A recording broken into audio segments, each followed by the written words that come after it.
কবি, actor plus writer. এবারে বইমেলা বাংলা একাডেমির মূল প্রতিপাদ্য হচ্ছে ৫২ চেতনা, ২৪ অনুপ্রেরণা।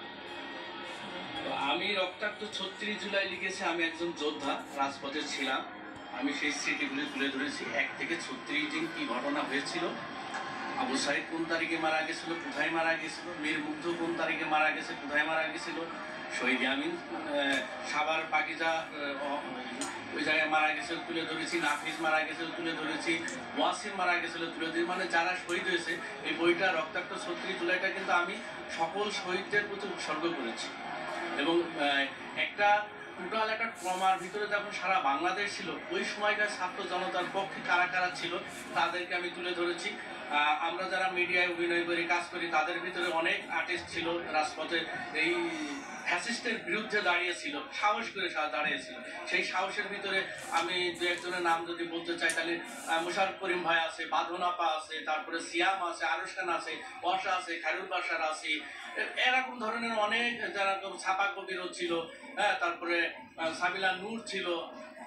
আমরা এইভাবে যারা প্রতিবাদ করেছি, যারা রাজপথে ছিল, আমরা এই ফ্যাসিস্টের এই আচরণ, ছাত্র নিধন, ছাত্র জনতার যে হত্যা, সেগুলো আমরা মেনে নিতে পারি নাই। এবং যার কারণে আমি ওই রাজপথ থেকেই আমার ভিতরে একটা কাজ করছে যে আমি এবার রক্তাক্ত ৩৬ জুলাই লিখবো। এবং আমি যেন লিখতে পেরেছি।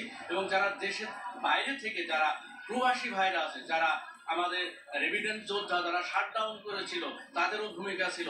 এবং যারা বাইরে দেশে সাংবাদিক, 1 to 1, প্রাকৃতার কথা না বললে নয়, সাংবাদিক ইলিয়াসের কথা না বললে নয়, কনক সারের কথা না বললে নয়, আর আমার দেশ পত্রিকার সম্পাদক মাহমুদুর রহমান স্যারের কথা না বললে নয়, যে সঠিক তথ্য দিয়ে এই বাংলাদেশের ছাত্র সমাজকে একটা গতি বাড়িয়ে দিয়ে যে জুলাই বিপ্লবকে সাফল্য করেছিল, তাদের অবদান কম না। আমার এই জুলাই বিপ্লব বইতে একটা জিনিস আমি লাস্টে লিখেছি যে ছাত্র জনতার বুকে গুলি চালিয়ে কেউ ক্ষমতায় টিকে থাকতে পারে না, কারণ ক্ষমতা চিরস্থায়ী না। ফ্যাসিস্টরা এই জিনিসটা কখনো মাথায় রাখে নাই। আমি আবু সাইদকে নিয়ে একটা কবিতা লিখেছি, আমি ২-১ লাইন পাঠক পড়ে শোনাবো।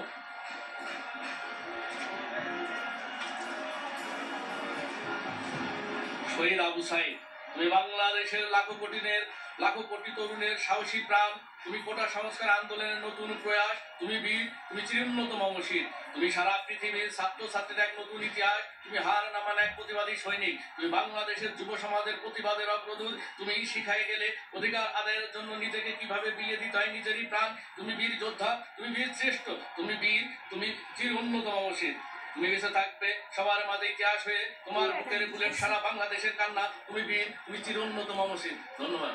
অসংখ্য ধন্যবাদ আপনাকে, এবং একই সাথে আপনার জন্য থাকছে অনেক শুভকামনা, আপনার নতুন বইয়ের জন্য শুভকামনা। ধন্যবাদ।